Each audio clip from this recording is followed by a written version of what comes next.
नमस्कार दोस्तों, आप लोगों का स्वागत है आज की वीडियो में। आज हम देखेंगे टीडीएस के कुछ सेक्शन जैसे 192A, 193, 194 के बारे में। ठीक है, सबसे पहले हम आते हैं 192A के बारे में, टीडीएस और पीएफ विड्रॉल पे, जो हमें बताता है। ठीक है, एप्लीकेबिलिटी क्या है इसकी, जो आपकी जो सर्विस है वो 5 ईयर से कम हो, या जो आप पीएफ जो विड्रॉल कर रहे हो वो टैक्सेबल हो। फिर अब हम बात करते हैं इसकी थ्रेशोल्ड लिमिट की। इसकी थ्रेशोल्ड लिमिट है 50,000। ठीक है, अगर आप 50,000 से ऊपर अगर आप पीएफ विड्रॉल करोगे तो आपका टीडीएस डिडक्ट होगा। अब बात करते हैं इसका जो रेट है वो है 10%, और अगर पेन अवेलेबल नहीं है तो 20%, और जिसको टीडीएस काटना कम है या क्रेडिट टू एम्प्लॉय अकाउंट या actual payment which ever is earlier. फिर हम बात एक एग्जाम्पल के थ्रू देखते हैं। हम किसी पर्सन ने पीएफ विड्रॉल किया 1 लाख रुपीज़। ठीक है, टीडीएस का रेट है 10%, तो 10,000 रुपये उसका टीडीएस हो जाएगा। नेट पेमेंट हम उसे 90,000 करेंगे। ठीक है, एग्जाम पॉइंट ऑफ व्यू के लिए एक बात देख लेते हैं। सेक्शन 192A ईपीएफ विड्रॉल होता है, थ्रेशोल्ड लिमिट 50,000, टीडीएस रेट 10% है। ठीक है, अब बात करते हैं दूसरे सेक्शन की 193 के बारे में। ठीक है, जो कि हमें बता TDS on interest on securities. Securities का मतलब बॉन्ड्स हो गया, डिवेंचर्स हो गया। ठीक है, गवर्नमेंट सिक्योरिटीज़ होगी। इस पर जो टैक्स रेट है वो है टीडीएस रेट 10% है।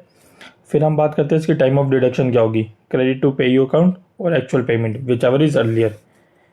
ठीक है, अब बात करते हैं इसके एक एग्जाम्पल के थ्रू। जो हमने डिवेंचर पे इंटरेस्ट दिया वो दिया हमने 50,000 रुपीज़। अब रेट के अकॉर्डिंग होता है 10%, तो 5,000 उसका हो जाएगा टीडीएस अमाउंट। नेट पेमेंट हम उससे करेंगे 45,000। एग्जाम पॉइंट के लिए हम ऐसे याद करेंगे कि section 193 interest on security TDS rate 10%। अब बात करते हैं 194 के बारे में। ठीक है, जो हमें बताता है टीडीएस ऑन डिविडेंड। ठीक है, डोमेस्टिक कंपनी के लिए जो हम शेयर होल्डर को हम पे करते हैं, थ्रेशोल्ड लिमिट 10,000 है। 10,000 से अगर ऊपर का डिविडेंड देंगे तो हमें टीडीएस डिडक्ट करना है। रेट हो गया 10%। अर्लियर वो टाइम ऑफ डिडक्शन हो गया क्रेडिट ऑफ डिविडेंड या payment of dividend which ever is earlier. Example में देखते हैं, हमने 50,000 रुपीज़ का हमने किसी शेयर होल्डर को डिविडेंड दिया, तो लेस 10% उसका कर देंगे। ठीक है, तो नेट जो डिविडेंड बनेगा वो हमारा बनेगा 45,000। एग्जाम पॉइंट ऑफ व्यू से देखते हैं सेक्शन 194 डिविडेंड। ठीक है, थ्रेशोल्ड लिमिट 10,000, टीडीएस रेट 10%। ठीक है, अब एक बार तीनों का कंपैरिजन देख लेते हैं हम। तीनों का जो टीडीएस रेट है वो सेम है, 10% है। अगर पेन नहीं देंगे तो 20% है, और तीनों जो है रेसिडेंट के लिए। ठीक है, अब नेचर क्या क्या है। First of all 192A PF withdrawal के लिए, 193 इंटरेस्ट ऑन सिक्योरिटीज़ के लिए, 194 डिविडेंड है। ठीक है, थ्रेशोल्ड लिमिट 92A में 50,000 है, 193 की एज पर प्रोविज़न है। ठीक है, डिविडेंड की 10,000 रुपीज़ है। ठीक है, अब एक बार इसके इंपॉर्टेंट पॉइंट्स के बारे में देख लेते हैं जो ऑल 3 में है। TDS method of collection at source है। ठीक है, जो मस्ट इसके अंदर अगर कोई पेन नहीं देगा तो 20% हमें डिडक्ट करना है।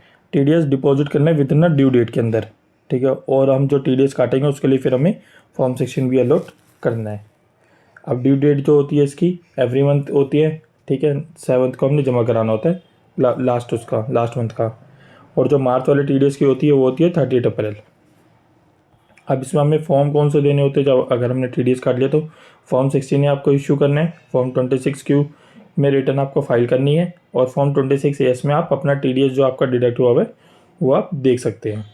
ठीक है दोस्तों, फिर मिलते हैं नेक्स्ट वीडियो में। अगर ये वीडियो अगर आपके लिए अच्छी हो, अगर आपको अच्छी लगी हो तो प्लीज़ फॉलो एंड सब्सक्राइब। फिर मिलते हैं नेक्स्ट वीडियो में।